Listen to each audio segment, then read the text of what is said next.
prison for almost a decade for a quadruple murder he says he didn't commit could be a free man tomorrow.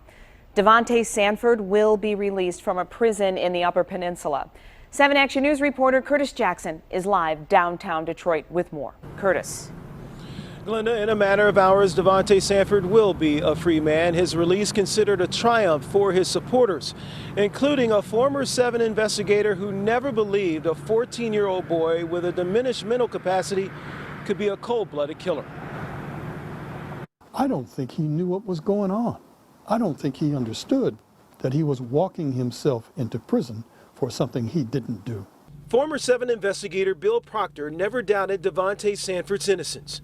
Proctor's stories raised serious concerns about the 14-year-old's conviction for the murders of 4 people in a drug house on Runyon Street almost a decade ago, starting with the way police went about getting the boy's confession.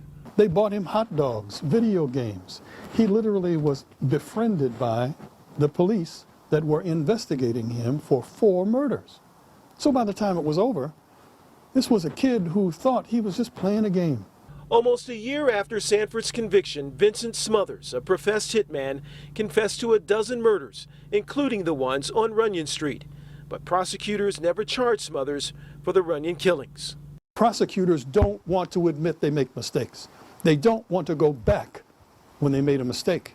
An independent state police investigation ordered by Wayne County prosecutor Kim Worthy has cleared Sanford.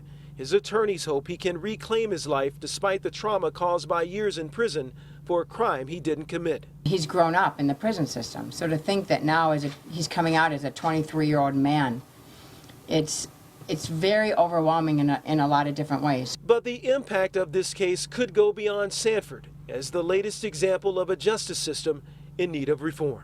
This time, the entire nation should be sick over how many years this boy spent in prison because Kim Worthy didn't do her ethical duty to reverse what had been wrong. Kim Worthy's office sent out a press release earlier today outlining their response to Sanford's wrongful conviction. It was also highly critical of a former DPD deputy chief's testimony on the stand. Worthy is set to hold a news conference on this case Thursday. Perhaps then we'll hear more about what she knew and when she knew it. In Detroit tonight, Curtis Jackson, 7 Action News.